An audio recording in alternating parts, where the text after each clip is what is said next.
Bonjour à toutes et à tous et bienvenue pour cette nouvelle masterclass. Je suis ravie de vous retrouver en live et surtout d'accueillir Clément Vanier, un influenceur qui va nous parler des réseaux sociaux et de surtout comment gagner de l'argent grâce aux réseaux sociaux. Alors, évidemment, vous aurez l'occasion de poser toutes vos questions à Clément durant ce live et nous y répondrons avec plaisir. Donc, soyez nombreux à poser des questions pour que Clément vous fasse part de tous ces conseils et vous aide si vous souhaitez vous lancer sur les réseaux sociaux. Et nous allons d'abord évidemment échanger ensemble avec Clément, Ouais, parce que moi aussi j'ai plein de questions à poser. pas de Je suis souci. très curieuse de ça. On va accueillir un invité surprise aussi, Ok, qui ok. va nous faire le plaisir de nous rejoindre tout à l'heure. Et avant tout, Clément, est-ce que tu peux nous parler de ton parcours, de voilà, comment tu en es arrivé à te lancer sur les réseaux? Avec plaisir. Donc déjà, merci beaucoup pour l'invitation. Ça fait super plaisir et merci à vous qui nous regardez. C'est super sympa. Ensuite, en ce qui en est de mon parcours, du coup, moi, c'est Clément. Sur les réseaux sociaux, je suis connu sous le nom de Clems9, surtout sur TikTok et sur Instagram. Sur TikTok, j'ai un peu moins de 850 000 abonnés. D'accord. J'ai commencé il y a 6 mois. En 6 mois seulement? Exact. Ok.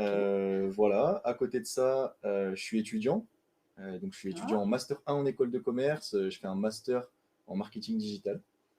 Et puis je pense que c'est déjà pas mal. Voilà, c'est à peu près tout. Ça fait déjà beaucoup de casquettes parce que je pense que tu es jeune, 22 ans, et tu fais tout ça. Tu arrives à boucler toutes tes activités en 24 heures? Ouais, après, de temps en temps, j'ai un peu de mal. C'est vrai que je fais beaucoup de sacrifices. Mhm. Il y a plein de moments que j'aimerais passer, par exemple, avec ma famille ou avec mes amis, que je sacrifie en fait pour ça. D'accord. Mais après, c'est plus un plaisir ce que je fais. Mm. Donc, je suis vraiment content de faire ce que je fais. Je prends beaucoup de plaisir et donc, du coup, je compte pas les heures. T'as pas l'impression de faire un travail en fait. Non. C'est vraiment une activité qui te fait du bien, dans laquelle tu t'épanouis en fait. Ouais, c'est vraiment ça. Alors, moi, il faut savoir que je fais du contenu à tendance éducative. Mhm. Donc, D'accord. en fait, ce qui me fait vraiment plaisir dedans, c'est pas forcément créer le contenu en lui-même, mais c'est rendre service aux gens qui vont Mhm. regarder mon contenu. Moi, je sais que quand j'étais un peu plus jeune, j'aurais aimé avoir des gens comme ça qui m'apprenaient des choses de manière ludique et dynamique, chose que j'avais pas. Et du coup, D'accord. je me suis dit, pourquoi pas moi remplir cette casquette-là avec mes connaissances, mes humbles connaissances que j'ai, de donner de mes connaissances aux gens et essayer de leur transmettre, entre guillemets, mon savoir Mhm. de manière dynamique, quoi. Donc voilà. D'accord. Et comment tu choisis tes thèmes Alors, pour tes contenus? ouais, alors je choisis mes thèmes, c'est assez facile. Moi, je fais du contenu sur tout ce qui est marketing en priorité, Mhm. psychologie aussi, principalement psychologie consommateur, donc c'est un peu du marketing, tout ce qui est finance personnelle aussi. D'accord. Donc en fait, c'est ces trois gros thèmes que je fais. Et je l'ai fait parce que de un, j'ai pas mal d'expérience personnelle dedans. Donc j'ai déjà créé une entreprise qui n'a pas marché. J'en ai créé une deuxième. Ensuite de ça, je suis entouré de beaucoup d'entrepreneurs aussi et de beaucoup de gens dans le monde de l'entreprise. Donc je vais aller chercher ces sujets-là d'expérience personnelle. Mais aussi, je vais aller chercher de livres que je lis. Je lis pas mal. Je lis pas beaucoup, mais je lis pas mal de livres. Mhm. Et puis aussi de personnes de qui je m'inspire, d'autres TikTokers, d'autres entrepreneurs américains. Souvent, je m'inspire beaucoup de ce que font les Américains. Donc voilà. D'accord. Et de rencontres, je suppose aussi, des rencontres qui peuvent t'inspirer aussi.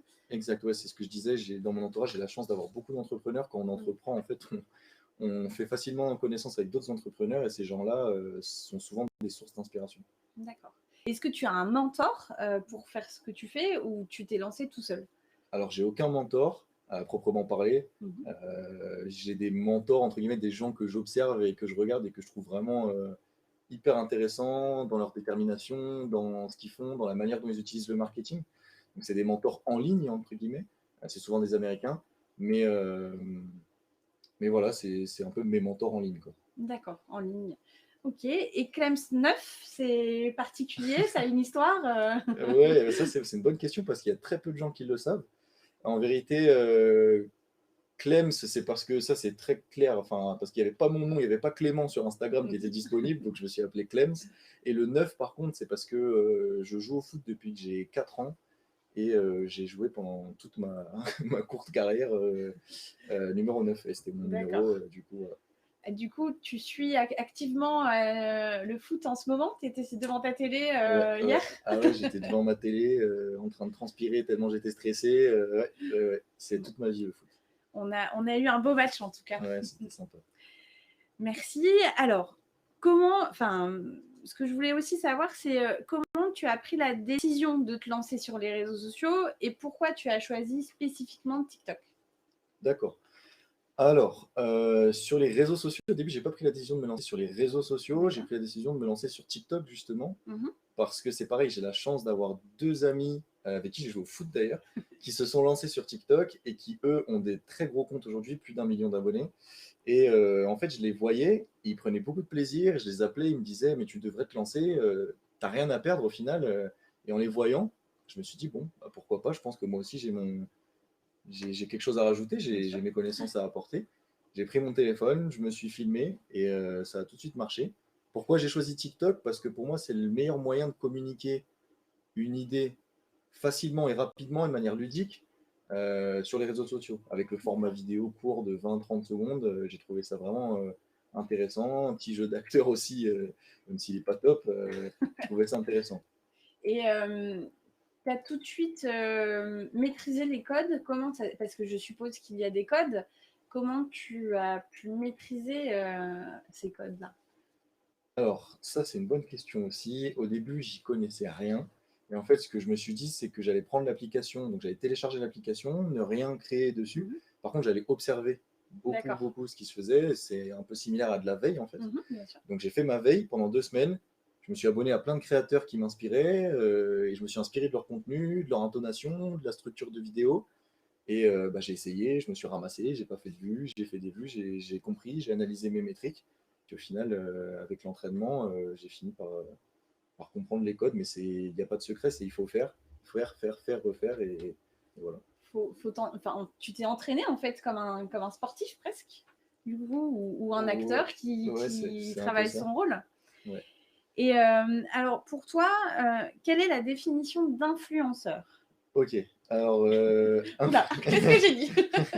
ouais. Alors en fait, j'aime pas forcément ce mot influenceur parce que pour moi, il y a beaucoup de fausses croyances autour de ce mot, notamment, je veux dire à cause, mais c'est pas à cause d'eux, mais dû au fait qu'il y ait beaucoup d'influenceurs de télé-réalité. Et en fait, les gens ont tendance à réduire les influenceurs à la télé-réalité, ce qui est dommage. On n'est pas tous comme eux, même si, attention, hein, je les juge en aucun cas. Mhm. Mais du coup, moi, je préfère m'appeler un créateur de contenu, ça me D'accord. rassure. Mais après, si on parle d'influenceur, pour moi, un influenceur, c'est quelqu'un, pardon, qui a un pouvoir d'influence par le fait que des gens le suivent et Mhm. ont confiance en lui et confiance en lui. Et cette personne est capable de créer du contenu justement pour attirer cette audience qui va par la suite avoir confiance en lui et de proposer ses projets, de proposer ses opinions, de débattre avec son audience. Donc c'est un peu un leader d'opinion 2.0. On pourrait comparer ça à un politicien, Mhm. mais c'est sur quelque chose de digital, donc sur les réseaux sociaux. Donc c'est un peu un leader d'opinion digital pour moi. Donc c'est un grand pouvoir qui implique de grandes responsabilités, du coup. Ouais, ouais, ouais, c'est quelque chose. Après, je m'en rends compte aussi, ça fait pas très longtemps. Donc, plus je fais des vidéos, plus je me rends compte que ça a un énorme impact. Ça peut avoir un gros impact sur des gens. J'ai fait plein de bêtises, j'ai fait des vidéos qui ont impacté négativement beaucoup de personnes et je m'en suis D'accord, rendu compte après.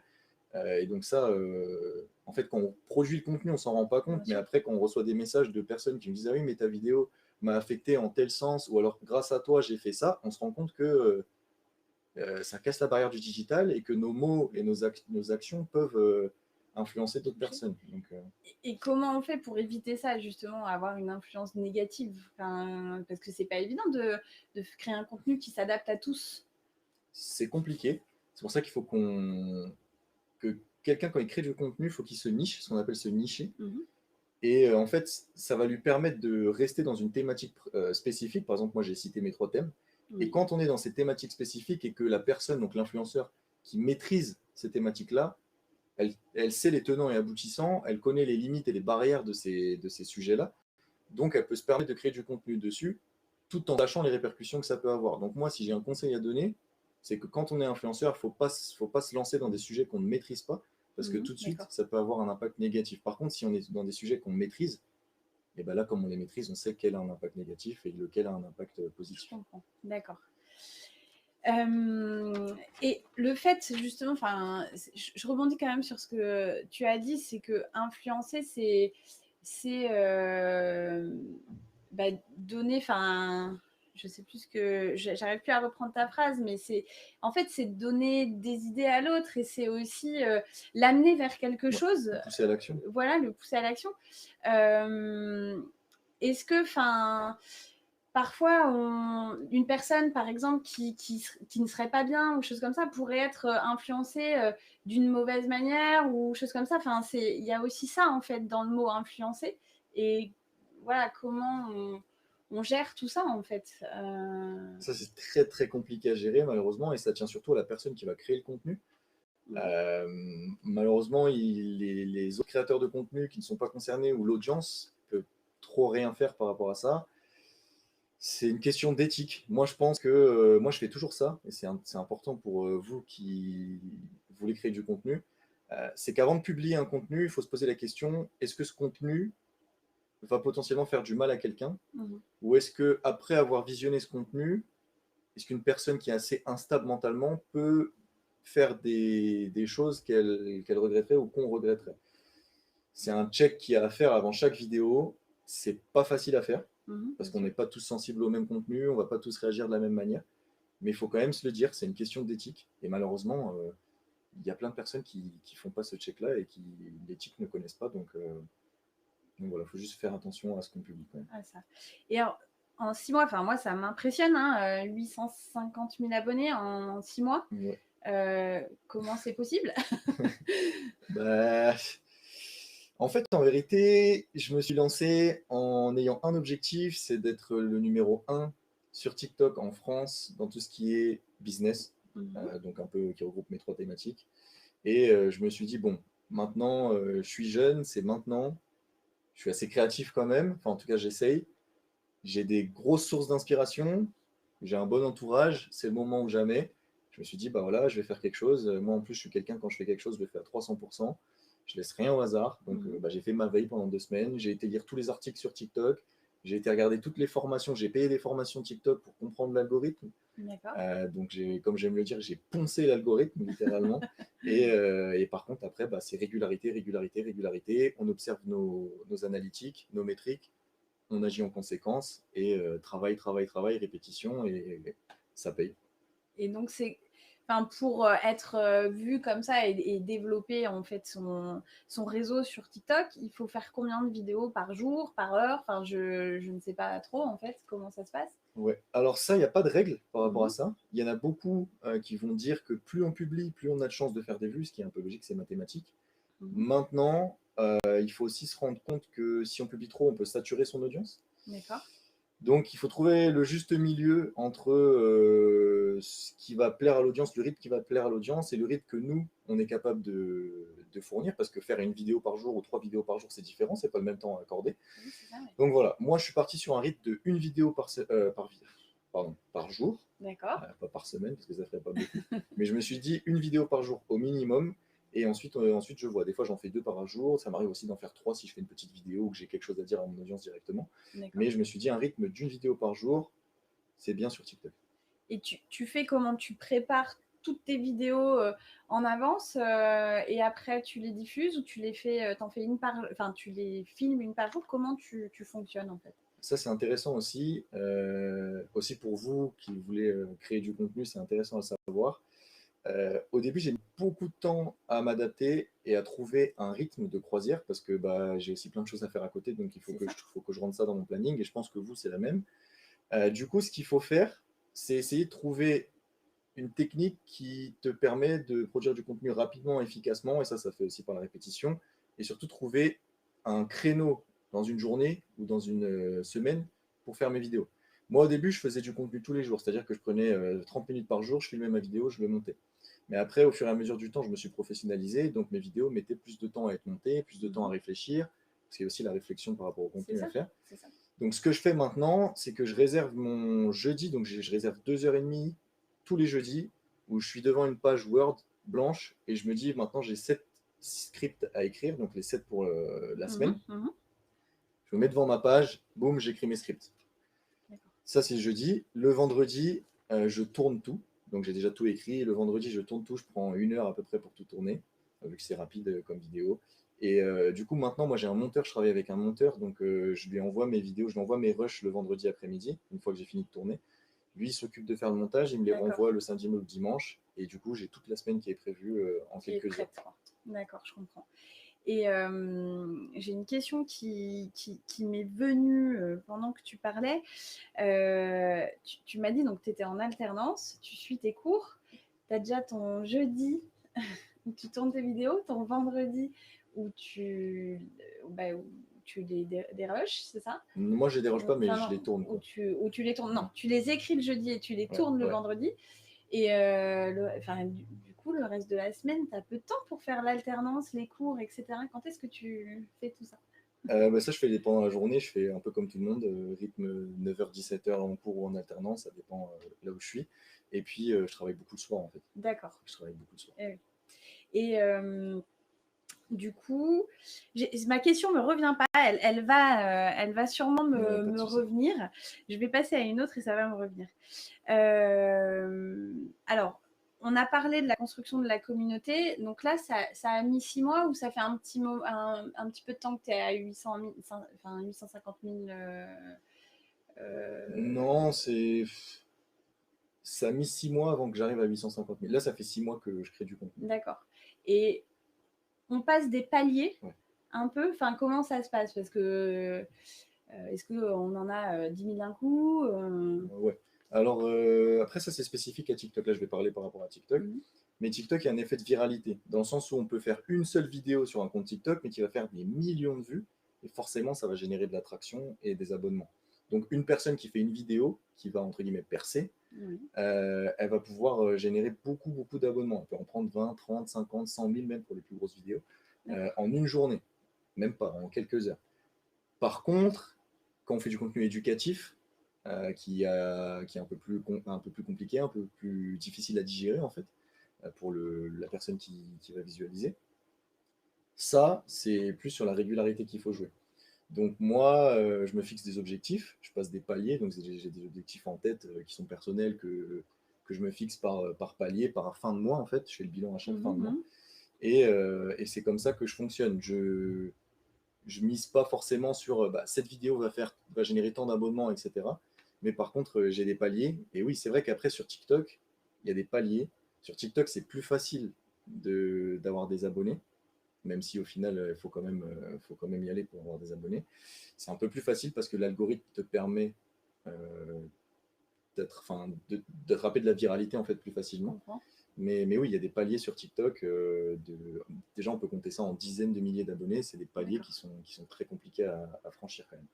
Et à partir de quel palier on commence à être approché par des marques? Parce que TikTok, c'est aussi ça, Ouais. c'est parler de marques et influencer sur des marques. À partir de combien on commence à être approché?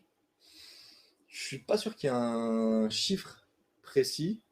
Je pense quand même qu'avant de se faire approcher, il faut avoir un minimum de 100 000 abonnés, je pense. D'accord. Enfin, en tout cas, se faire approcher régulièrement. Parce Mhm. qu'après, forcément, s'il y a quelqu'un qui est niché spécifiquement dans un produit ou un thème qu'une marque recherche absolument et que cette personne a moins de 100 000 abonnés, si toute son audience est construite par rapport à ça, bah, il y a des potentiels pour qu'il se fasse contacter. Par contre, pour se faire approcher régulièrement, il faut au moins dépasser 100-150 000 abonnés, je pense. D'accord.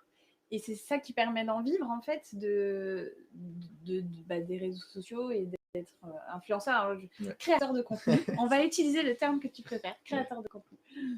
Ouais, c'est ça qui permet d'en vivre. Après, moi, j'en vis pas. Enfin, je suis très content de ce que je gagne avec, mais c'est absolument pas sur ça que je compte pour vivre.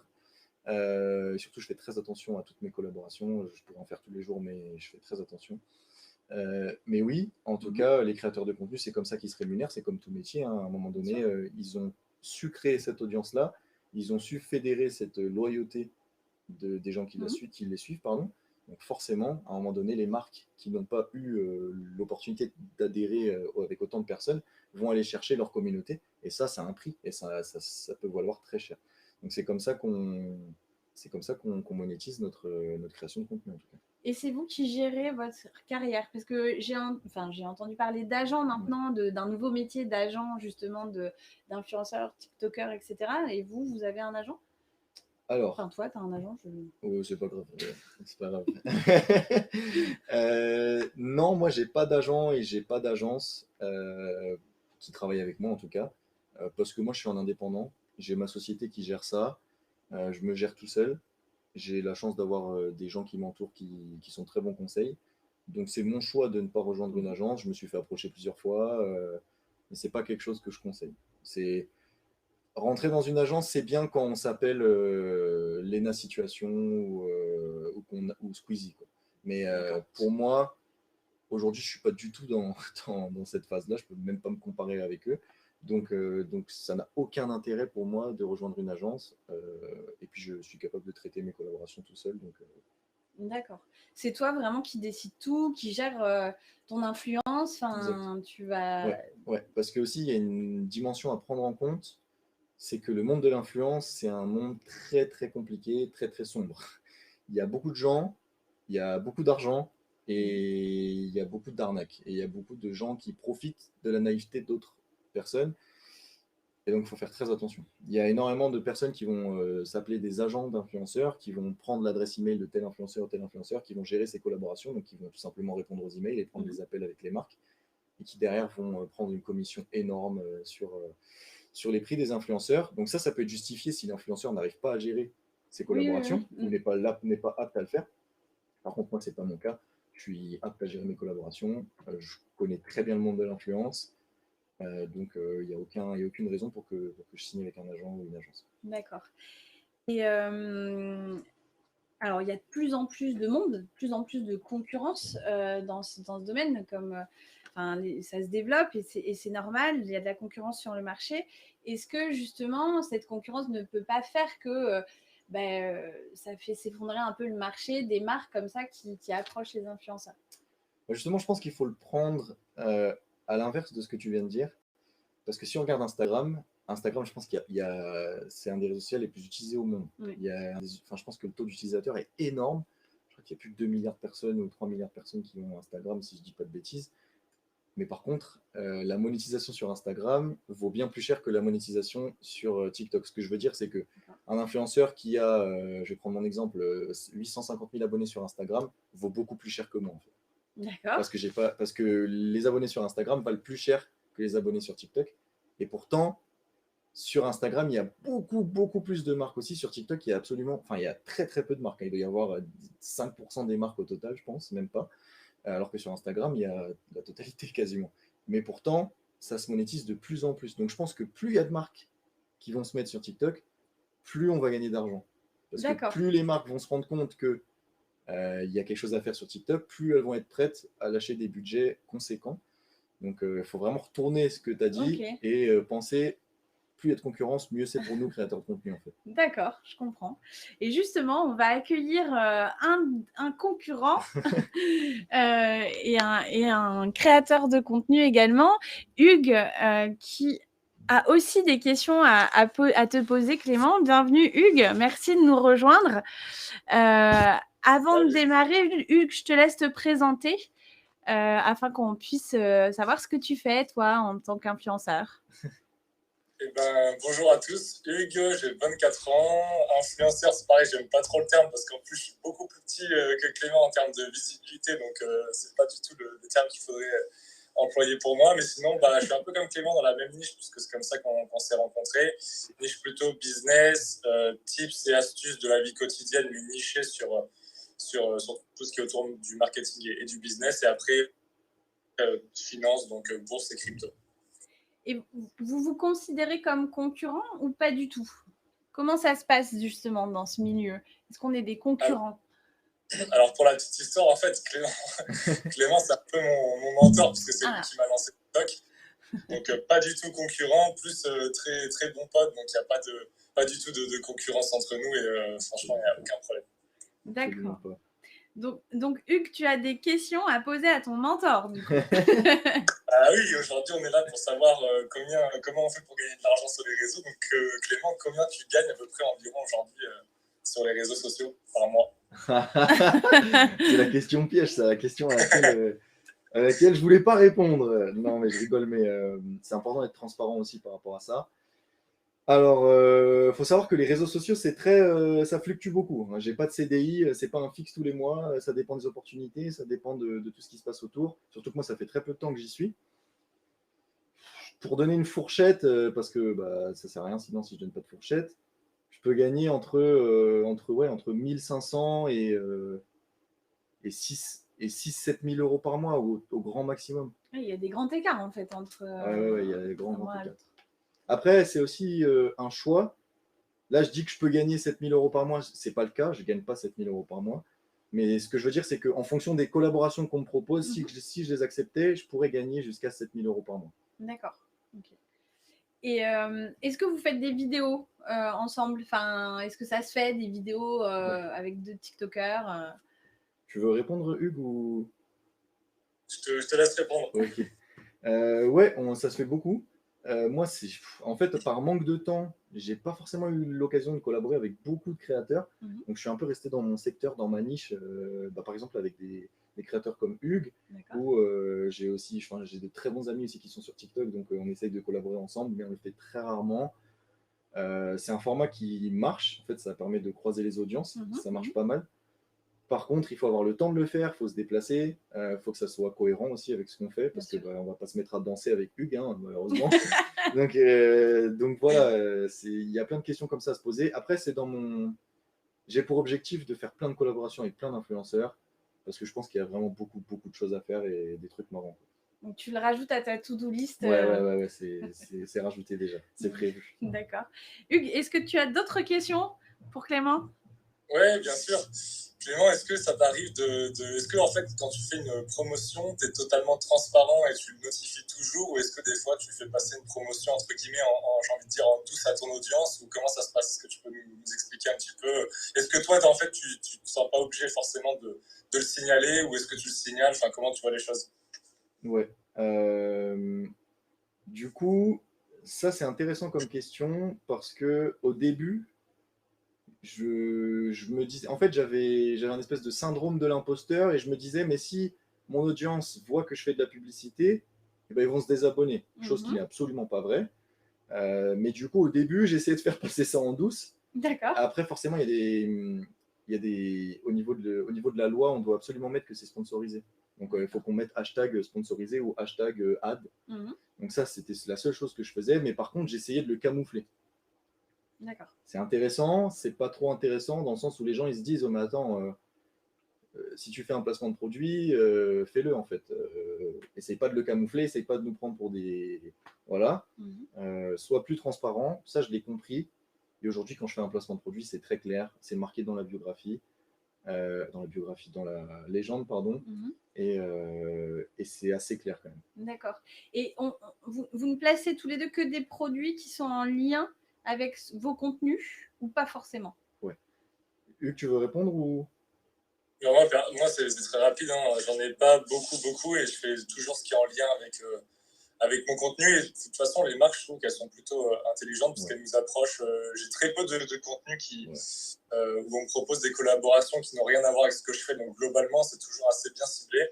D'accord. Et après, oui, par contre, on fait pas mal de tri dedans parce qu'il y a des choses qu'on n'a pas forcément envie de mettre en avant. Bien sûr. Voilà. Ouais. Et ouais, du coup, pour rajouter là-dessus, ouais, c'est très clair. Moi, je l'ai dit au début, mais je fais très très attention avec les collaborations parce que il faut savoir ce que tu mets en avant, il faut faire attention, il faut le maîtriser aussi. Donc c'est compliqué. Moi, je suis approché par un peu plus de marques qui n'ont pas grand-chose à voir avec moi. D'accord. Donc je fais le tri très rapidement. Mais oui, il faut faire super attention. Ça, vraiment, par contre, ça pardonne pas. Et vraiment, je mets en garde tous ceux qui nous regardent. Si jamais vous arrivez à ce moment-là, que vous avez des collaborations, s'il vous plaît, vérifiez ce que vous allez promouvoir et faites attention que ça reste dans votre domaine de prédilection. Et jusqu'où on est prêt à aller pour justement gagner de l'argent? Alors, apparemment, Clément, tu fais attention et Hugues aussi, mais si par exemple on vous propose à l'un ou à l'autre 3 millions de dollars pour placer quelqu'un en politique, par exemple, de n'importe quel côté politique, qu'est-ce que vous faites? 3 millions, moi, 3 millions, je pense que je le fais. Non, je rigole. Mais non, des grosses sommes comme ça. Pour l'instant, moi, ça m'est pas arrivé qu'on me propose des grosses sommes. Après, bon, ce que je gagne déjà par mois, c'est déjà une très grosse somme, donc c'est déjà très bien. Mais ça m'est jamais arrivé qu'on arrive avec un chèque de 15 000 euros pour promouvoir quelque chose de pas top. Donc, je ne saurais pas te répondre. Mais je pense que je le ferai pas. Enfin, j'en suis même sûr que je le ferai pas. Parce que même si c'est une somme qui fait tourner la tête, à un moment donné, si c'est pour tout perdre après, ça n'a aucun sens. Parce que je suppose que quand même certaines marques et certains partis ou autres sont prêts à mettre beaucoup sur la table pour être vus avec un créateur de contenu. Enfin, on l'a vu, ça y est, c'est lancé au niveau politique, c'est bien lancé. Ouais, il y a McFly et Carlito qui ont fait ça, qui sont allés chez Monsieur Macron. Oui, c'est ça. Ouais. Donc c'est intéressant. Après, bon, ça reste McFly et Carlito, attention, hein, c'est potentiellement les créateurs les plus connus de France avec les Squeezie, etc. Donc c'est pas n'importe qui. Ça a été maîtrisé aussi. Il n'y a rien eu de politique en vérité dans leurs vidéos. Mais moi, c'est pas quelque chose que je m'aventurerais à faire si jamais j'arrive à un tel niveau, ça c'est sûr. D'accord. Et toi, Hugues, comment tu vois les choses à ce niveau-là? Non, je suis relativement d'accord. Je pense que le plus important, là, en fait, après le statut d'influenceur, si on prend le thème, c'est comme une entreprise, il faut essayer de pérenniser ça et de avoir une vision long terme. Et si on se met en avant du contenu qui est vraiment pourri juste pour prendre un ticket à l'entrée, déjà, après, il faut pouvoir se regarder dans la glace. Ça, c'est pas simple si on met en avant quelque chose qu'on n'aime pas. Et c'est pas forcément la meilleure technique. Moi, c'est pareil, je fais très, très attention. En fait, je fais même très, très peu de collabs. J'en fais plus sur TikTok, mais j'ai pas mal de demandes sur Instagram. Et sur Instagram, pour l'instant, j'en accepte aucune, justement, parce que je suis plus dans la création d'une communauté avec une vision de long terme que tout de suite essayer de monétiser quelques produits, quelques affiliations, etc. D'accord. Et alors, j'entends un mot là qui est intéressant parce que justement, je me posais la question. Hugues, tu parles de long terme. C'est possible de voir sur le long terme quand on est créateur de contenu sur les réseaux sociaux parce que les contenus changent et du coup, un réseau social peut s'arrêter aussi vite qu'il a démarré. Ouais, alors ça, c'est une bonne question et c'est une question qu'on est en train de se poser, je pense aussi. Il faut diversifier au maximum ces réseaux sociaux parce que demain, TikTok peut, en un claquement de doigts, disparaître. Notre compte peut disparaître en un claquement de doigts avec tout ce qui se passe avec les gens qui sont bannis, etc. Donc, il faut faire attention. Il faut diversifier un maximum. C'est très compliqué. Mais après, je pense qu'en fait, surtout, ce qu'il faut faire et ce qui est intelligent à faire pour moi, c'est de se créer des projets qui sont dans la lignée de ce qu'on est en train de faire. Des projets qui sont moyen terme, court ou moyen terme, qui peuvent se permettre d'être réalisés dans une période de 5-6 mois, 1 an. Donc des projets intéressants, mais qui se mettent en place rapidement. Et d'utiliser l'attraction et l'audience qu'on a sur ces réseaux-là pour les mettre à profit de ces projets et les faire tourner un maximum. Parce qu'en fait, être influenceur ou créateur de contenu, c'est bien, mais c'est pas ça qui fait gagner une vie, à part si voilà, on est dans la télé-réalité ou très bien une vie en tout cas. Et surtout, ça ne le fait pas sur le long terme. Donc, ce qu'il faut faire, c'est créer des projets, utiliser l'attraction qu'on a pour créer des projets en annexe, donc soit reliés à ça, soit pas du tout, mais en tout cas qui nous permettent de s'assurer un avenir par derrière, parce que si on est influenceur pour être influenceur et qu'on n'a rien derrière, qu'on met rien en place, bah malheureusement, à 35 ans, tu n'es plus influenceur, hein, t'as beau être qui tu veux, c'est très très rare que quelqu'un à 35 ans soit influenceur encore. Et vous êtes prêt à basculer sur d'autres réseaux sociaux comme, je sais pas, moi, OnlyFans, si c'est nécessaire pour durer ou pas? Vas-y, Hugues, je te laisse répondre à cette question. Non, surtout. Après, OnlyFans, c'est surtout connu pour le côté obscur. Après, potentiellement, sur OnlyFans, on pouvait faire du contenu privé dans notre niche. Donc, à voir. Mais là, sur la question telle qu'elle est posée, non. Si c'est sur les dérives. Mais après, oui, il faut essayer d'être sur tous les contenus. Mais par contre, je rejoins à 100% Clément.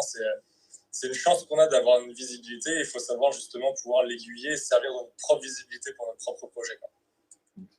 D'accord. Ben... Merci beaucoup, Hugues. On retrouve du coup vos conseils sur TikTok tous les jours également. Hein. Vous postez une vidéo tous les jours? Ouais, une à deux fois par jour. Une à deux fois par jour, voilà. Également. Donc, suivez Hugues sur TikTok. Merci beaucoup. Merci à vous. Bonne journée. Bonne journée.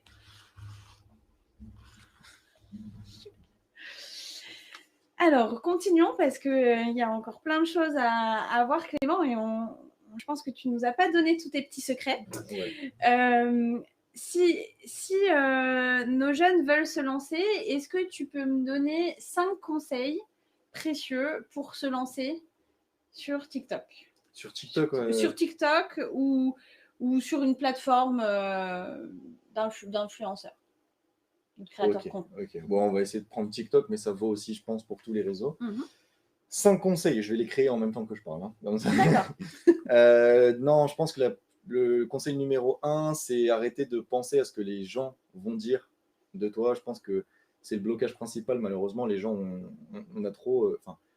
On s'attache beaucoup à notre image, à notre ego. On a peur qu'on va détruire notre image ou qu'on va se ridiculiser en mettant une vidéo. Absolument pas. En fait, il faut comprendre que les gens en ont rien à faire de nos vies. Et c'est triste ce que je dis, mais c'est la vérité. Les gens en ont rien à faire de notre vie, à moins qu'on leur apporte quelque chose. Ça peut être de la joie, ça peut être de la connaissance, ça peut être un bon moment, ça peut être du divertissement, de l'humour. Mais les gens s'en fichent à partir du moment où on leur apporte pas quelque chose. Et à partir du moment où on leur apporte quelque chose, soit ils viendront critiquer, mais ça arrive peu souvent, soit ils viendront te dire que ce que tu fais, c'est super. Donc, conseil numéro 1, arrêtez de penser au regard des autres parce que ça sert à rien. Conseil numéro 2, c'est ce qu'on vient de discuter. Je pense que le long terme, c'est plus important que le court terme. Il faut savoir pourquoi est-ce qu'on se lance sur les réseaux. Est-ce qu'on a une vraie vision derrière ça? Est-ce qu'on a des projets qu'on veut développer derrière tout ça? C'est un peu le conseil numéro 2, avoir une vision long terme et ne pas se restreindre à 1 mois, 2 mois ou 3 mois. Voilà. Je comprends. Conseil numéro 3, ce serait la régularité. C'est hyper important. Il y a beaucoup de gens qui commencent. Donc déjà, ils sautent le pas. Hein. C'est compliqué déjà. Ils sautent le pas, ils créent du contenu, du bon contenu, et ils s'arrêtent. Parce que ça ne marche pas. Mais à un moment donné, il faut être régulier, il faut être persévérant, ça va finir par payer. Et tous ceux qui ont aujourd'hui des abonnés, aujourd'hui un certain succès, entre guillemets, c'est des gens qui ont réussi à passer cette barrière de ah, bah, ça ne marche pas. Combien de temps à peu près pour que ça démarre, voilà, pour que l'étincelle, elle prenne quand ça, tu as commencé? malheureusement, il n'y a pas de réponse. Il y a des pour gens... toi? Ah, pour moi, ouais. Ça a pris très peu de temps. Ça a pris un jour, ça a pris 1 semaine. D'accord. Mais après, moi, c'est un cas particulier. Enfin, c'est TikTok, c'est un cas particulier. J'étais le premier en France quasiment à faire des contenus business. Donc, c'est différent. On ne peut pas prendre mon cas pour une généralité. Il y a des gens pour qui ça peut prendre 6 mois, d'autres 1 an. Mais il faut continuer quand même. Il faut continuer. Après, il faut continuer si derrière, il y a un projet aussi. Il ne faut pas continuer pour perdre son temps. Mais persévérance et régularité, c'est, on va dire, numéro 3 et numéro 4. Hein, régularité et persévérance. Et le dernier, je pense que c'est aussi très important, c'est qu'il faut se faire plaisir. Je pense que si on crée du contenu pour gagner de l'argent, malheureusement, ça mènera nulle part. Si on crée du contenu parce que ça nous fait plaisir, si on crée du contenu parce qu'il y a une vraie mission, une vraie vision derrière tout ça, ça marchera. Donc, il faut faire quelque chose qui nous plaît et se faire plaisir en créant du contenu, c'est super important. D'accord. Et alors, les projets pour toi, puisque je pense que ta vision, elle est à plus long terme, du coup, tu dois avoir des projets. Est-ce que tu peux nous en dévoiler un petit peu, un tout petit peu? Ouais, je peux en dévoiler une partie. Alors, il y a un projet on vient de le lancer là justement. En gros, nous, il faut savoir que Hugues aussi en témoignera, mais on se fait énormément démarcher par des entreprises qui cherchent des conseils sur TikTok, qui cherchent à se faire conseiller, à se faire accompagner. Du coup, moi, avec 3 autres associés qui sont aussi sur TikTok, on a récemment créé une agence. Donc, en fait, on a créé une structure pour professionnaliser l'accompagnement aux marques. Donc, on vient tout juste de lancer, c'est tout neuf, hein, ça fait 1 semaine. Donc, on accompagne et on va accompagner des entreprises sur TikTok. Donc, on va établir toute leur stratégie éditoriale, les faire travailler avec des influenceurs, bref, tout ce qu'on peut faire sur TikTok en tant qu'agence d'accompagnement. Donc, ça, c'est le projet numéro 1. Derrière tout ça, il y a un très très gros projet, mais celui-ci, j'en parlerai pas tant qu'il C'est un vrai secret. Ouais, c'est un vrai secret parce que je pense que c'est une super idée et que malheureusement, il y a beaucoup de gens qui ont le pouvoir de reprendre cette idée et d'en faire quelque chose d'extraordinaire et je veux pas que ce soit quelqu'un d'autre que nous qui le fassions. D'accord. Donc, Alors, je donc voilà. n'insiste pas. Donc, Je ouais. n'insiste pas. Félicitations déjà pour le premier projet Ouais, parce merci. que il est en train de se développer. Ouais. On va passer maintenant aux questions des personnes qui s'étaient inscrites pour suivre D'accord. le live. Et on va commencer par Alexandra qui demande quels sont les codes pour utiliser efficacement TikTok. Alors, ça, je pourrais en parler pendant 1 heure, D'accord. Eh ben, même pendant plus d'1 heure. Mais pour être assez concis, les codes à respecter, c'est faire des vidéos dynamiques, avec des cuts dynamiques, des changements d'angle. Donc, c'est tout simple, hein. Tu prends ton téléphone, tu filmes un premier rush comme ça, et ben, le deuxième rush, n'essaye pas de le filmer comme ça. Essaye de changer d'angle comme ça, comme ça, comme ça. Même si c'est tout léger, hein. Essaye de changer d'angle parce que ça va rajouter du dynamisme à la vidéo, d'accord. ça rajoute des cuts et ça permet aux gens de rester plus longtemps. Il y a une structure de vidéo qui est très simple. Ça, c'est pareil, je pourrais rentrer en détail, mais là, pour être rapide, il faut comprendre qu'une vidéo qui performe sur TikTok, elle a 3 aspects principaux. Numéro 1, ça va être l'accroche. Donc, pendant les 2 premières secondes, il faut vraiment accrocher la personne qui va tomber sur ta vidéo. Donc, en gros, en lui disant, si tu restes, tu vas apprendre quelque chose, ou si tu restes, tu vas voir quelque chose qui te plaît. Donc, ça peut se faire de plein de manières, même sans parler, on peut le faire. Mais en tout cas, l'accroche, c'est hyper important. Les 2 premières secondes, c'est ce qu'il y a de plus important sur TikTok. Ah, 2 secondes. Ouais, 2 les secondes 2 pour premières accrocher.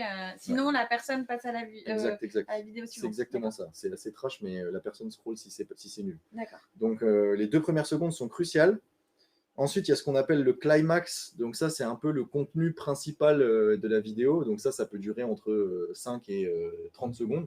Ça va être le noyau du contenu, la valeur qu'on veut apporter, ou la joie, ou le divertissement qu'on veut apporter, ou la satisfaction, s'il y a des vidéos sans parler qui sont un peu faites pour la satisfaction. Là. Ce contenu-là, c'est tout simplement voilà, ce qu'on veut vraiment dire. Et à la fin, il y a ce qu'on appelle le call to action, le passage à l'action. Et là, c'est hyper important de rediriger soit vers un abonnement, donc n'oublie pas de t'abonner après avoir regardé cette vidéo, soit un like, soit un commentaire, ou les 3. Like, commente et abonne-toi. Soit, si on a un autre objectif et qu'on veut rediriger vers un autre réseau ou un autre site internet, là, il faut faire un autre call to action en disant il y a tel lien, clique sur tel lien, etc. Mais en tout cas, la structure, elle est très claire. Accroche, climax ou contenu principal, et call to action, passage à l'action à la fin. C'est un peu les codes principaux. Sinon, sinon après je pourrais détailler pendant 3 heures, mais voilà. Mais en tout cas, n'hésitez pas à me poser des questions sur Instagram. J'y réponds un maximum si vous avez des questions comme ça un peu plus. Ouais. De te poser des questions après le live directement pour que tu puisses y répondre. En plus, il prend le temps de répondre aux questions sur Instagram. J'essaye, parce que je sais qu'il y en a qui me crient dessus parce que je leur réponds pas, mais j'essaye de répondre au plus vite. Et continuez là à poser des questions pendant le live, hein, parce que tant qu'il y a des questions, Clément répond. Ouais. Alors ensuite, Jessica demande comment augmenter ses followers sans débourser d'argent. Alors, du coup, ça veut dire qu'on peut payer pour avoir des followers déjà ? Ouais, on peut payer pour avoir des followers. Après, c'est pas du tout quelque chose qui est dans ma mentalité ou dans mon objectif. Je pense qu'aujourd'hui, on a les algorithmes, et surtout sur TikTok, pour gagner des followers sans payer, sans mettre un euro. Moi, j'ai mis 0 € sur TikTok. Et je pense que tous les créateurs sur TikTok, ils ont mis quasiment rien. D'ailleurs, je sais même pas comment on pourrait faire ça. C'est pratique un peu que je recommande pas du tout d'aller payer pour avoir des abonnés. C'est pas intéressant. Ça pourrit ton compte en plus. D'accord. Tu peux te faire bannir plus facilement. Donc, pour gagner des abonnés sans payer, crée du contenu, hein, tout simplement. C'est créer du contenu, améliore-toi, ramasse-toi aussi, et tu finiras par voir qu'il y a des gens qui vont s'intéresser à ta personne, à ce que tu apportes comme valeur, et qui vont finir par s'abonner. Mais il n'y a pas de réponse magique à ça. Il faut créer du contenu, se louper, faire des super vidéos, se louper, faire des super vidéos, répétition. Et à un moment donné, les gens vont s'accrocher à ton image, à toi, et ils vont s'abonner. D'accord. Donc Jessica, à ton téléphone pour tes prochaines vidéos. Ouais. Florent, ensuite, quel régime fiscal déclaré ? Est-ce que c'est auto-entrepreneur ? Est-ce que c'est autre chose ? Ça, c'est intéressant aussi comme question. Je pense que... Ouais.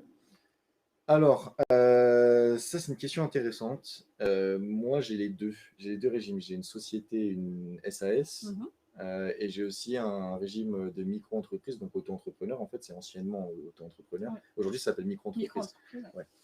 Donc, moi, j'ai les deux. Comment ça se passe? Pour les contrats, entre guillemets, basiques, je vais les faire passer sur ma micro-entreprise, donc auto-entrepreneur. Pour les contrats qui sont un peu plus long terme et un peu plus gros, je les fais passer sur la société. Après, ça, c'est comment moi je fonctionne. C'est pas une règle en général. Par contre, il faut absolument, c'est sûr certain ça, un régime en micro-entreprise, auto-entrepreneur obligatoirement. D'accord. Florent. Voilà. Et c'est pour à créer, c'est Ah, pas c'est trop. super facile. Oui, voilà, c'est Ouais, pas ouais, trop c'est compliqué. super Hein, facile. donc, Aujourd'hui, il y a même des néobanques qui le proposent. Pour la somme de 30 euros, tu es enregistré et tu as un numéro de SIRET et tout en 24 heures. Donc, c'est super simple. il n'y a plus qu'à. Ouais. Ça, c'est pas un frein en tout cas. Non, non, pas du tout, absolument. Ok. Alors, Dimby, est-ce que tu t'es lancé sur TikTok pour en arriver là ou tout ça t'est tombé dessus? On a partiellement répondu. Oui, en fait, je me suis lancé avec un but précis. Après, autant d'abonnés, ça m'est tombé dessus. Ça, par contre, je ne vais pas mentir, je ne m'attendais pas du tout à ça. Tu t'es réveillé un matin? Ouais, c'est un peu ça, c'est un peu ça. Bah, plusieurs matins même. Mais du coup, ouais, je me suis lancé avec un objectif. Je suis devant mes objectifs. Donc, c'est bien. Ensuite, Hugues, comment tu as fait pour sortir du lot et monter aussi vite? Ça, c'est une question. Je sais pas, je pense que je me suis inspiré des meilleurs déjà. Mhm. J'ai essayé. En fait, à chaque fois que je mets une vidéo, peut-être que c'est ça qui a fait la différence. En vérité, cette question, j'ai pas de réponse à ça. C'est malheureux, mais je sais pas pourquoi je crée autant de réactions. Je sais pas pourquoi. Mais tout ce que je sais, c'est qu'il y a plein de trucs que moi je contrôle et qui sont ce que je mets dans ma vidéo. Et quand je dis ce que je mets, c'est l'énergie que j'y mets. Euh, la réflexion que j'y mets aussi, des fois ça m'arrive de passer 1 heure et demie sur un script de vidéo, changer 2 phrases, changer 2 mots. Et je pense que c'est ça qui fait la différence. Je pense que c'est les détails qui font la différence. Et moi je suis un acharné. Quand je fais quelque chose, j'y fais à fond. Et je pense que c'est ça qui a fait la différence. C'est qu'à un moment donné, les personnes qui font attention aux détails et même aux moindres détails, c'est ces gens-là qui réussissent. Et moi j'ai cette mentalité-là. Donc je pense que c'est ça qui a fait ça. Mais après, honnêtement, c'est une question trop compliquée à répondre. D'accord. Mais du coup, c'est vrai que ça demande du travail. En tout Ouais, cas, ouais, ça, c'est le maître mot. C'est du travail, c'est de la passion aussi. Mhm. Et puis, ouais, c'est des objectifs. Moi, c'est mes objectifs qui me tiennent. Si j'avais pas d'objectifs globaux, j'aurais arrêté depuis longtemps. Et comment tu t'es fixé ces objectifs-là? Enfin, parce que c'est difficile, il n'y a pas de Ouais. repère en fait. Ouais, s'il n'y a pas de repère, après, moi je pense, ça je l'ai développé en lisant beaucoup, mais je pense que tout est atteignable et qu'on est les seuls maîtres de notre destin dans plein de domaines, quasiment tout.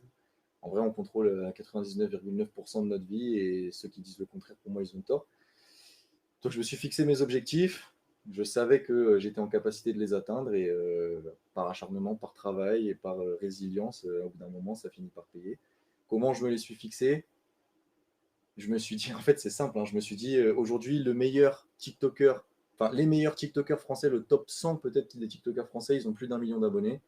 Et bah, en un an, je veux faire partie du top 100 des TikTokers français. Et tu as dit que tu t'influençais et que des fois, tu reproduis ce que tu as vu, si j'ai bien compris. Et je me disais que ça, c'était strictement interdit de reproduire ce qu'on voit des autres.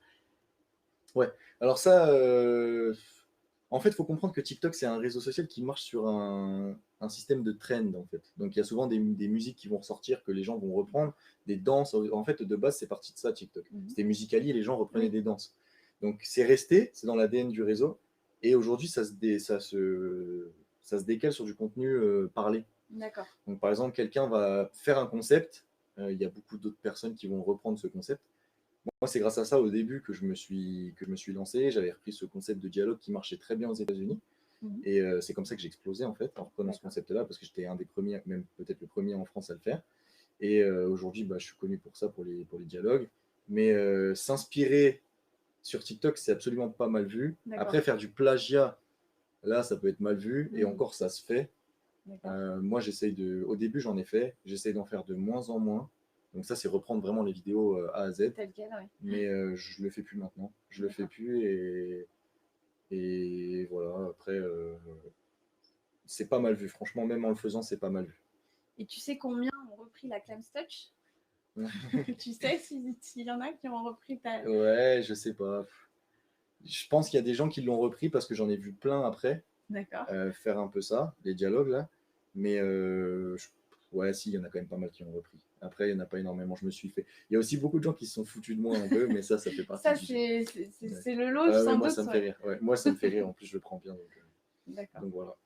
Faut avoir du recul, je pense, Ouais, quand on fait ça. Ouais.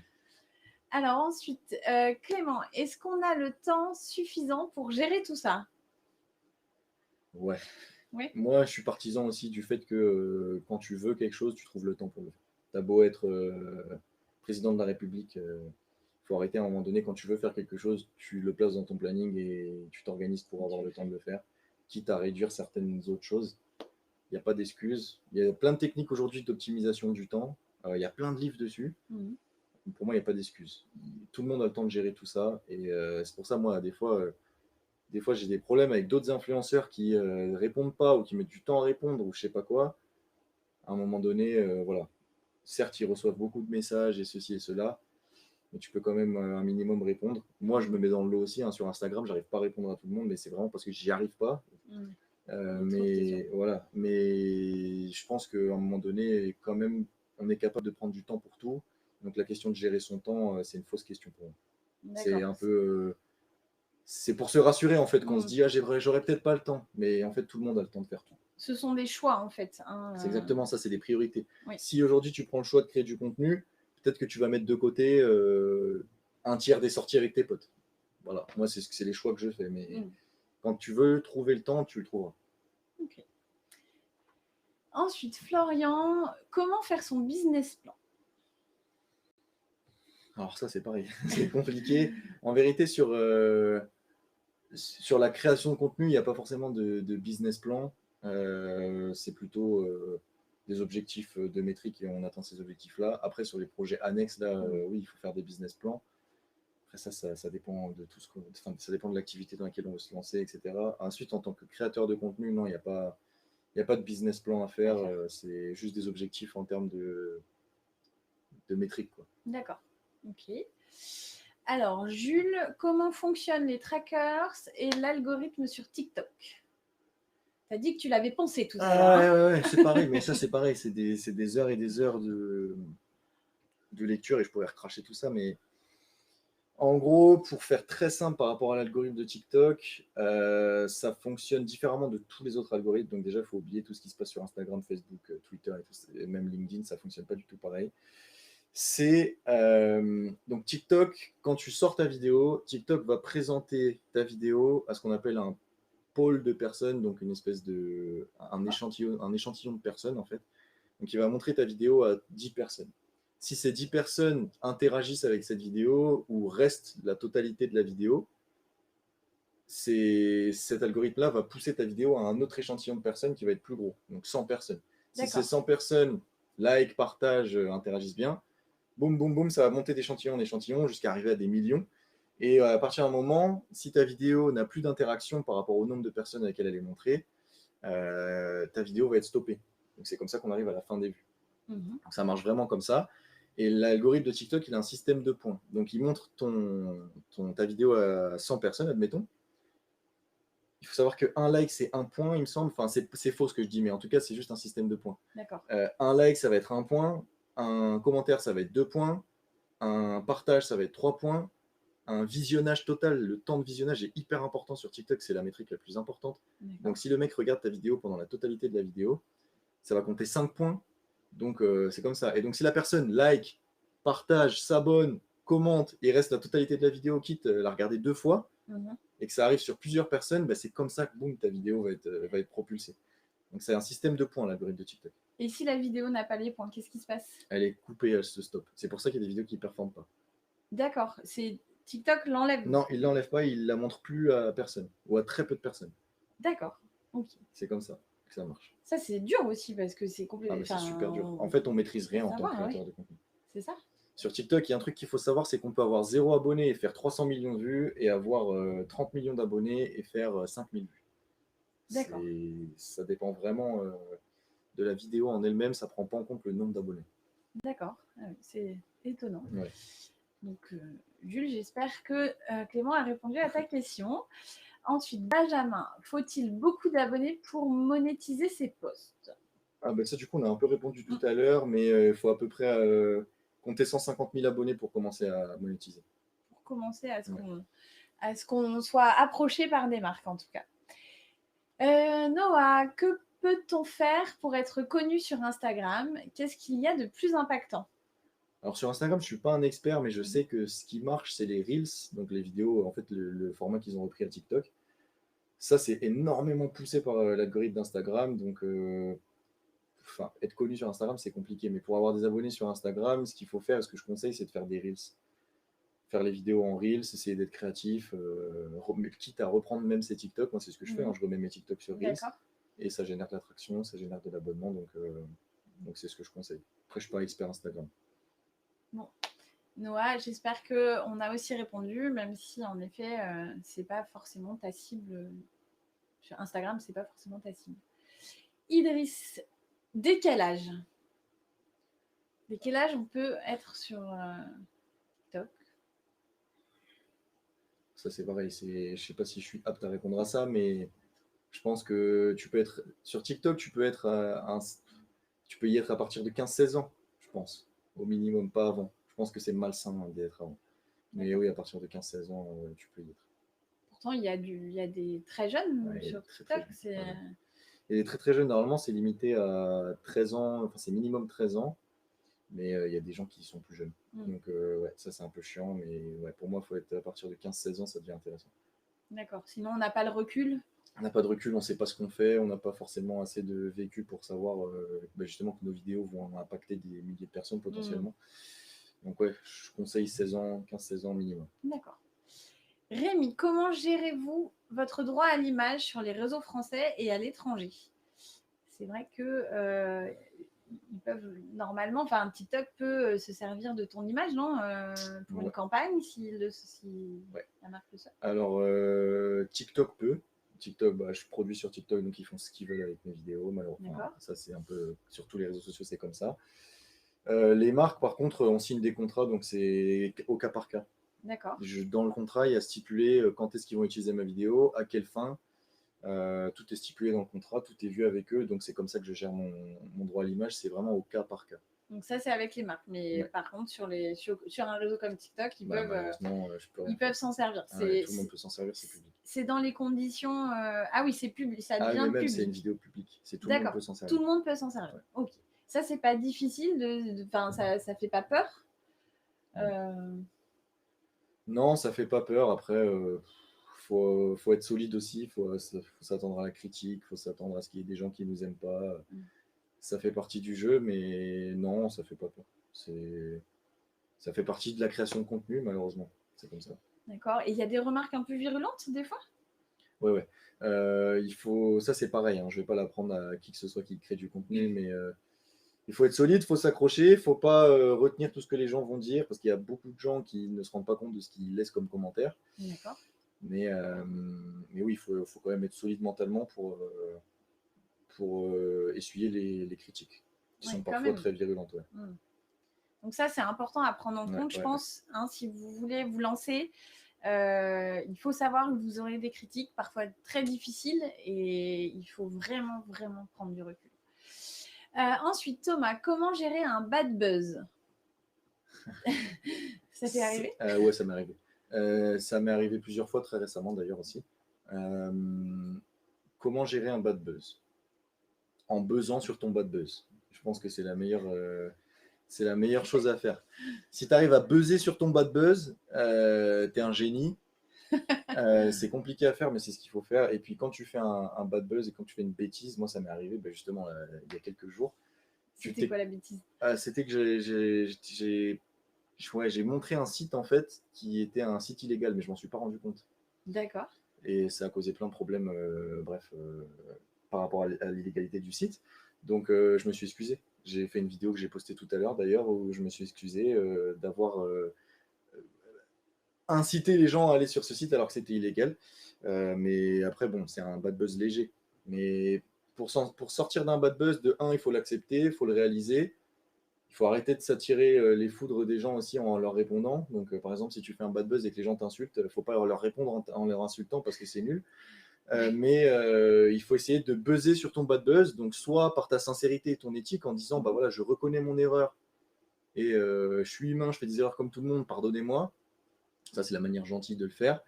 Soit être plus créatif et buzzer sur ton bad buzz, mais ça c'est au cas par cas. Il n'y a pas de, il y a pas de, il y a pas de cas pratique. C'est pas possible Ouais. de donner des D'imaginer ça, conseils sur ouais, ça. ouais, voilà. Ok. Alors, Soufiane, comment gagner de l'argent sur les réseaux sociaux en publiant des bons contenus sans se ridiculiser? Bah, justement, ça, c'est pareil, on l'a adressé tout à l'heure. La personne qui va se ridiculiser et qui pense qu'il va se ridiculiser, c'est seulement toi, en fait. Je sais pas si tu nous regardes, mais c'est seulement toi qui va te ridiculiser, enfin, qui croit que tu vas te ridiculiser, alors que les gens n'en ont rien à faire de ce que tu vas produire comme contenu et ils vont plus t'encourager qu'autre chose. Donc, se ridiculiser, il n'y a vraiment que toi qui peut penser que tu vas te ridiculiser. Il y a des gens qui font du contenu sur tout et n'importe quoi. Et pour autant, il y a bien des gens qui les suivent. Et par exemple, pour toi, quelqu'un qui a l'impression, enfin, tu as l'impression que cette personne est en train de se ridiculiser par ce qu'elle fait. Pour d'autres, elle n'est pas du tout en train de se ridiculiser, c'est plutôt même intéressant. Donc voilà. Et moi, je sais pertinemment qu'il y a des millions de personnes qui pensent que je suis en train de me ridiculiser en faisant mes vidéos.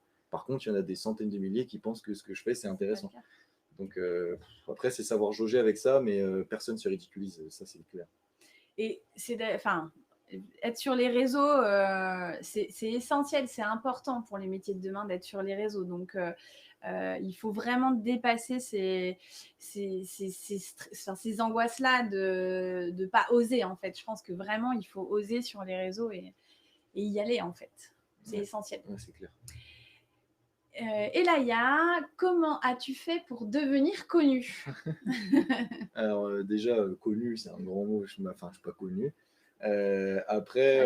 Ah si, apparemment. Ouais. Après, comment j'ai fait en vrai, j'ai répondu pendant toute l'interview. J'ai pris ma caméra, j'ai sauté le pas et j'ai commencé à filmer. Et voilà, ça s'est fait petit à petit. Et voilà, j'ai essayé d'être créatif. Et aujourd'hui, ça paye un minimum. On te reconnaît dans la rue? On se dit qu'on est connu quand on commence à être reconnu dans la rue ou pas? Ouais, moi, ça m'arrive très, très, très rarement. Ça m'est arrivé peut-être une fois ou deux fois. Et il y a les gens, en fait, ce qui m'arrive beaucoup, par contre, c'est que les gens me regardent bizarre. Donc là, souvent des jeunes, souvent des jeunes qui me regardent bizarre. Donc là, je comprends. Et surtout, on m'envoie beaucoup de messages. Ah, je t'ai vu. Mais on vient pas me voir. Mais donc, je suis pas encore assez connu pour qu'on vienne prendre des photos avec moi. On n'ose peut-être pas. Aussi, peut-être. Bon, après, je suis personne en vérité, donc pourquoi prendre une photo avec moi? Il faudrait trouver une raison déjà pour prendre une photo, mais on verra pour la suite. Ensuite, alors Hamza, aucune question particulière. Je vous félicite pour ce que vous faites, bravo. Bah ça c'est sympa. Ouais, super sympa. Merci beaucoup Hamza. Je sais pas si tu nous regardes aussi, mais ça fait plaisir, ça touche, et puis c'est pour ça qu'on le fait, c'est pour ce genre de message. Donc merci beaucoup. Alors Sophia, bonjour à tous. Clément, est-ce que tu définirais ta communauté comme active? Oui. Oui, parce que je suis sur TikTok depuis très peu de temps, 6 mois, et puis tous les jours je poste des vidéos, donc j'ai des commentaires tous les jours, j'ai des likes tous les jours, j'ai des messages tous les jours. Donc ouais, ma communauté est très très active. D'accord, donc ils interagissent avec toi au quotidien, énormément, en fait. Ouais. Et tu retrouves les mêmes personnes souvent? Ouais. Il y a plein de personnes que je retrouve, des gens qui me suivent beaucoup. D'accord. Et moi, ça m'amuse en plus de ça. Souvent, ça crée des amitiés. Hein. Souvent, les gens, en fait, on se rend compte qu'ils nous suivent beaucoup. On essaie de leur parler une fois, deux fois, trois fois. À un moment donné, on leur envoie un message pour les remercier. Et puis derrière, il y a une petite relation qui se crée. C'est sympa. Donc ouais, très active. Très active, ok. Alors ensuite, une question de Vladi. Bonjour, ma question est la suivante. Comment fait-on pour faire autant de vues quand on n'est pas beau gosse comme le monsieur? Merci Vladi. Alors déjà, merci pour le compliment. Et puis, faut savoir que moi, ce que je fais, c'est absolument pas pour ma tête que les gens me suivent, hein. Alors absolument pas. Encore sur TikTok, il y en a plein qui sont influenceurs pour ça parce que c'est justement eux, c'est des beaux gosses. Moi, absolument pas. Les gens me suivent pas du tout pour ça. Donc là-dessus, faut pas s'inquiéter. Tout le monde peut faire du contenu. On n'a pas besoin d'être mannequin pour avoir des abonnés. J'en suis la preuve vivante. Tu n'es pas mannequin, mais bon, Ouais. c'est sûr que tu passes bien à la caméra quand même. Ouais, bon, bah, merci, c'est gentil, mais voilà, on essaye. Ok, merci Vladi. Alors Nadia maintenant. Bonjour, quelle est la marque de rêve pour vous? Quelle est la marque de rêve pour vous? La marque avec qui je travaillerai, je pense, on va la prendre comme Ouais, ça. je pense que c'est ça, ouais. Nadia, tu nous corrigeras si ce n'est pas ça. C'est vrai que c'est une bonne question, je n'y ai jamais réfléchi. La marque de rêve. Ah, je sais pas, c'est une bonne question. Il y a un logiciel que j'aime beaucoup, j'aimerais beaucoup travailler avec eux. C'est un logiciel pardon, qui s'appelle Notion. C'est un logiciel qui te permet d'organiser un peu toute ta vie d'être productif. Ça, c'est un truc pour lequel j'utilise tous les jours. Ça m'a changé la vie. Donc, je serais super heureux de collaborer avec eux. D'ailleurs, s'il y a quelqu'un de chez Notion, ça m'étonnerait. Qui suit Mais, ou qui Peut-être. connaît Notion, ou je sais pas. Mais ouais, ça, franchement, c'est un truc que j'adorerais faire. Ok. J'espère que le message est bien passé. Ouais. Après, ce serait peut-être à moi de les contacter aussi, hein, chose que je fais jamais. Mais C'est possible aussi. Sans doute que ouais, tu peux te le permettre, je pense. ouais, je pourrais. Tu as des arguments. Ouais, c'est ça. Ouais. Amal, bonjour, comment anticiper les imprévus techniques? Ah, c'est intéressant de savoir ça parce que ça doit arriver parfois des petits imprévus techniques. Ouais, ça arrive. Après, en fait, c'est ce que je disais au début. C'était à partir du moment où on est cadré, qu'on a une routine, qu'on sait ce qu'on fait, quand est-ce qu'on va le faire, avec qui on va le faire si on travaille avec d'autres personnes, comment est-ce qu'on va le faire, comment on écrit notre script, où est-ce qu'on va retrouver notre script. Une fois que tout ça est cadré, les problèmes techniques, ils sont minimes. Il y a des problèmes techniques, par exemple, on peut se faire supprimer une vidéo par TikTok parce qu'ils ont des bots en fait qui vont vérifier les vidéos. Ça, c'est un problème technique dans le sens où la vidéo peut être supprimée. Malheureusement, on peut rien y faire. Ça, c'est pas dans notre pouvoir d'y faire quelque chose. Après, en ce qui est problème technique, en vérité, tu prends ton téléphone, tu te filmes ou une caméra et tu te filmes si tu te professionnalises un peu. Il y a énormément de problèmes techniques à avoir. Ou le pire truc qu'il peut avoir, c'est tu vas devoir recommencer ta séquence. Ça va te faire perdre 15 secondes. Donc, sur ce genre de création de contenu-là, il n'y a pas de problème technique. C'est pas très. Voilà, non, ça n'impacte pas beaucoup. On n'a pas rencontré en tout cas. Ok, très bien. Merci Sophia. Ensuite, alors il y a une autre question de Dimby. Quels seraient tes conseils pour monétiser une audience de 150K sur TikTok? Ouais. Alors, déjà, Jimby, je sais pas si tu nous regardes, mais salut, on se connaît bien en fait. D'accord. Avec Jimby. Et bonjour Jimby. Parce que lui aussi, il fait des vidéos. Après, dans le cas de Jimby, c'est un peu particulier parce qu'il fait des vidéos très très nichées. En fait, il va faire des tutos sur Excel. D'accord. Donc, monétiser ça, c'est compliqué. Donc, je sais pas si tu peux monétiser ça dès maintenant. Par contre, ce que tu peux faire, parce que maintenant que tu commences à avoir une audience qui te suit, etc., c'est essayer petit à petit de transitionner vers un contenu où tu montres moins Excel, mais tu te montres un peu plus toi. Donc, c'est aussi compliqué parce qu'il faut se mettre en avant soi-même et c'est peut-être pas ce pourquoi les gens qui te suivent sont là. Mais je pense qu'à un moment donné, s'ils sont restés, c'est que oui, ils attendent des tutos Excel, mais ils ont aussi commencé à nouer une relation avec toi. Donc, je pense que tu peux commencer à dévier petit à petit vers un contenu un peu plus facecam où tu vas donner des conseils, où tu vas montrer ta tête, sortir un peu des tutos ordinateur et essayer de montrer ta personne, ce que toi t'as apporté à travers tes mots, ton visage. Et ça, tu verras que si tu commences à faire ça, que ça marche bien. Ça va peut-être prendre une période d'adaptation d'1 mois, mais tu vas monétiser direct après, c'est une certitude. Ok. Il n'y a plus qu'à se montrer. Ouais. Alors, Juliana, quel outil de création préfères-tu pour tes vidéos, sans doute?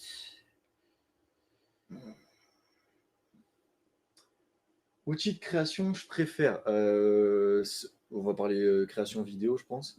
Il y a une application sur téléphone qui s'appelle CapCut pour faire du montage. Moi, je l'utilise plus parce que maintenant j'ai un monteur. mais c'est simplement magique. Cette application, elle est magistrale pour créer du contenu vidéo. C'est vraiment incroyable.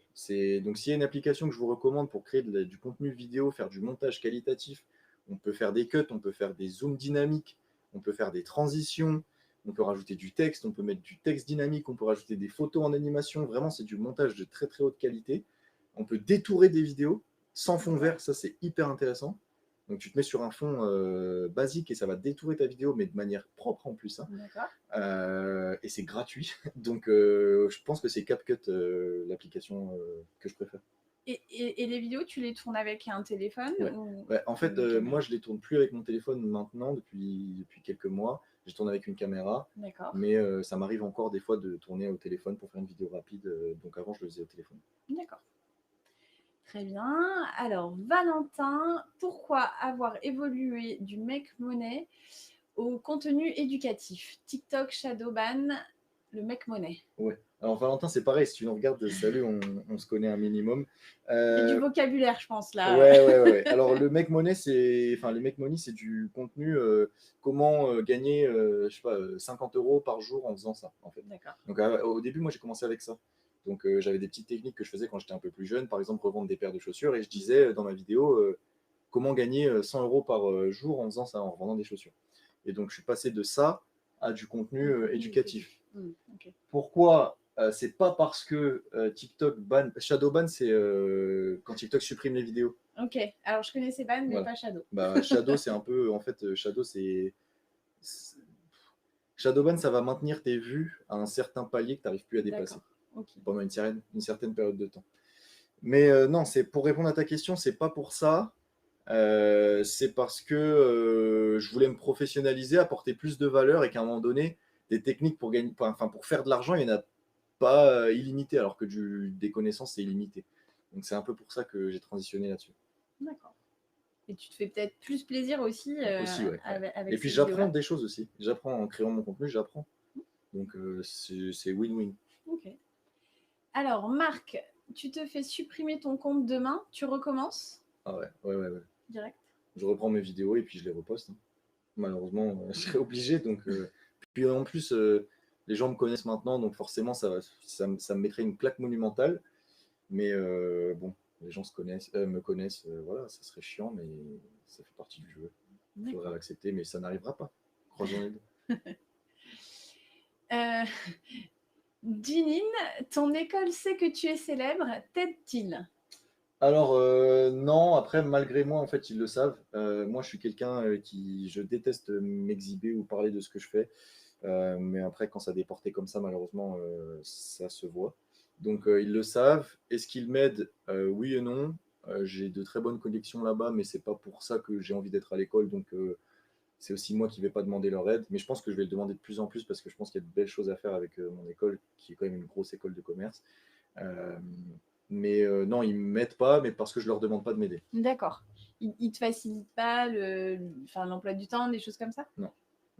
Parce que je ne l'ai pas demandé. Après, si je le demandais, je pourrais. Tu pourrais. D'accord. C'est pareil, je vais prendre un. Oui, parce que tu es chaud. Hein.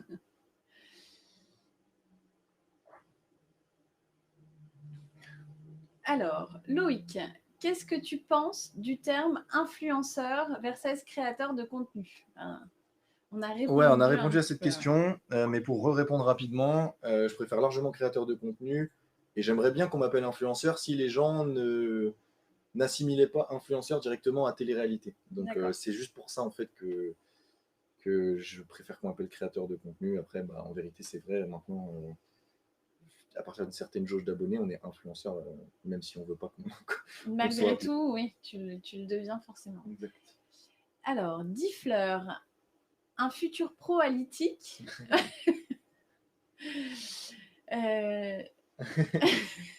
je peux pas y répondre. Hein. C'est pas à moi d'y répondre. Je ne sais pas qui est Diffleur. Oui, Nora lance son TikTok. Et pourquoi pas, peut-être, mais je crois que j'ai dépassé l'âge. Mais non, faut pas. Il me semble. Il n'y a pas d'âge, Alors, je ne sais, on verra en tout cas. Il y aura sûrement, j'espère, des étudiants qui nous regardent de l'ITIC et qui vont se lancer et qui vont décider d'oser en tout cas. Ouais, n'hésitez pas. Alors, MN Flav, Ouais, c'est pas grave. ouais. Là je bute un peu. Un jour une chaîne YouTube. Bah, ça tombe bien parce que c'est énorme cette question, mais j'ai sorti une vidéo YouTube il y a 30 minutes D'accord. et qui est ma première vidéo YouTube. Et ben voilà, c'est fait. Donc voilà, parce qu'on me le demande tous les jours. Et bah, ça change quoi d'être. Alors là, c'est complètement différent. D'accord. Là, c'est du contenu qui prend des heures et des heures à réfléchir. C'est du contenu qui est lourd, qui nécessite aussi une qualité supérieure. C'est pour ça que j'ai beaucoup de matériel dans mon studio, parce que j'ai un studio maintenant où je tourne mes vidéos. Donc c'est des caméras, du luminaire, pour avoir du contenu qualitatif dès le départ. Et le contenu se fait pas comme ça hyper rapidement. Il y a une structure différente. Je suis encore très très novice sur YouTube, mais c'est différent. Mais en tout cas, tu te lances. Exactement. J'y vais à fond, c'est pareil. D'accord, super. Donc, il faut suivre Clément sur YouTube. Ouais, c'est pareil, c'est le même nom, c'est Clems9. Clems9, parfait. Voilà. Alors,